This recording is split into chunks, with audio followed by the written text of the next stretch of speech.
मैं आपको Mendelian disorder समझाने वाला हूँ। यानी मेंडल के थ्रू साइंटिस्ट जो जॉर्जी मेंडल थे, उन्होंने जो बहुत सारे टाइप के डिसऑर्डर्स फाइंड करे थे कि जो इन डिसऑर्डर्स आपका एक जनरेशन से दूसरे जनरेशन तक ट्रांसफर हो रहा था, हम इस वीडियो में उनके बारे में सीखने वाले हैं। ओके, यहाँ पे एक देखो, एक पेडिग्री दे रखा है जो कि एक फैमिली ट्री है और जो कि हमें बता रहा है कि किस टाइप से इंडिविजुअल तक कोई भी टाइप की इंफॉर्मेशन ट्रांसफर होती है। मेंडेलियन डिसऑर्डर के अंदर में क्या है? ब्रॉडली जेनेटिक डिसऑर्डर में have grouped into two categories. यानी जो भी डिसऑर्डर्स होते हैं ना बच्चों, उसको दो कैटेगरी के अंदर में डिवाइड किया जाता है। पहला आता है मेंडेलियन डिसऑर्डर, दूसरा आता है क्रोमोसोमल डिसऑर्डर। तो हम अभी मेंडेलियन डिसऑर्डर को डिस्कस करते हैं। Mendelian disorder are mainly determined by the alteration और mutation in single gene.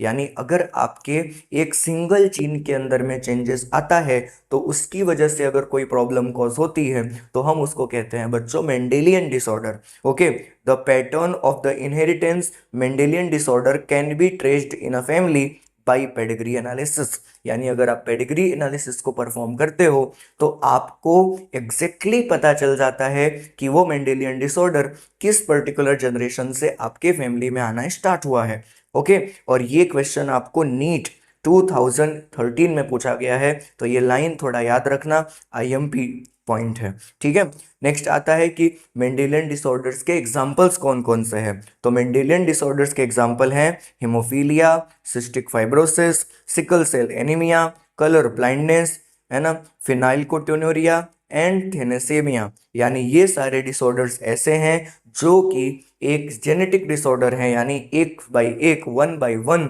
Generation में ट्रांसफर्स हो सकते हैं। Okay, it is important to mention here such Mendelian disorder may be dominant और recessive.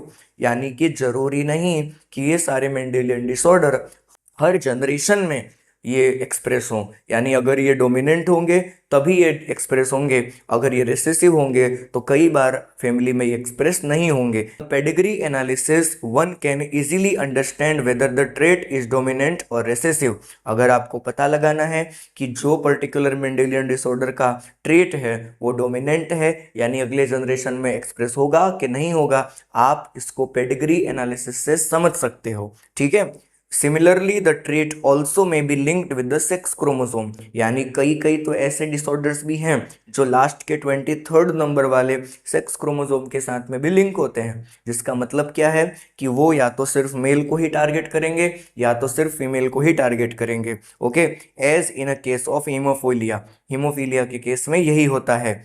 It is evident that the X-linked recessive trait show the transmission of the carrier female to the male progeny। यानी कि यहाँ पर जो female होगा वो होगी career, जो कि फीमेल को कोई इन्फेक्शन नहीं होगा, लेकिन उस फीमेल के द्वारा जब मेल चाइल्ड बॉर्न होगा तो उसमें अगर फीमेल का एक्स क्रोमोसोम जा रहा है तो वो डिसऑर्डर को लेके जाएगा और उस मेल के अंदर वो डिसऑर्डर एक्सप्रेस भी कर देगा। ओके, तो यहाँ पर आपको ध्यान रखना है कि फीमेल जो होगी वो यहाँ पे कैरियर होगी। ठीक है, अब देखो यहाँ पर एक एग्जांपल यहाँ दे रखा है कि इस कंडीशन में अगर आप देखो तो यहाँ पे मेल और ये फीमेल, मेल और फीमेल दोनों को ही कोई डिसऑर्डर नहीं हो रखा है, यानी दोनों ही नॉर्मल कलर से सिंबलाइज है। लेकिन इनके बेबी के अंदर में यहाँ पर देखो बॉक्स के अंदर में जो मेल है वो इन्फेक्टेड निकला। क्यों निकला? बिकॉज यहाँ पर ये जो सर्कल दिख रहा है, ये सर्कल जो फीमेल है वो एक मेंडेलियन डिसऑर्डर का कैरियर है।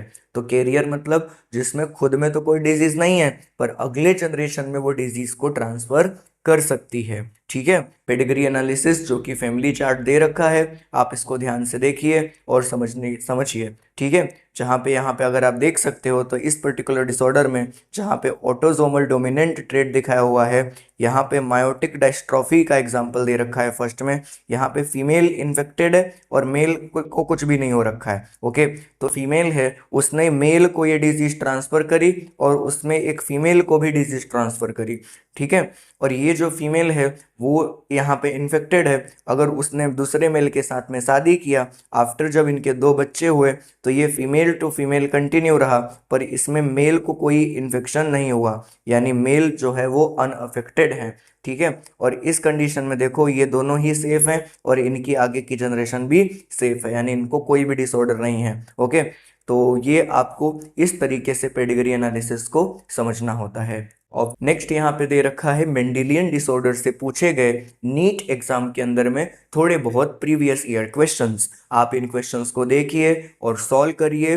जो क्वेश्चंस अगर आप राइट आंसर देते हैं तो मैं उसको पिन कर दूंगा कमेंट के अंदर में, जिसकी वजह से दूसरे बच्चे को राइट आंसर फाइंड करने में कोई प्रॉब्लम ना हो। लेकिन एक रिक्वेस्ट है कि ये सारे क्वेश्चंस को आप खुद से सॉल्व करिए, कहीं पे भी गूगल करने की ज़रूरत नहीं है, आप बुक को रीड करिए। ठीक है, जो कि एनसीईआरटी के द्वारा दी हुई है आपको।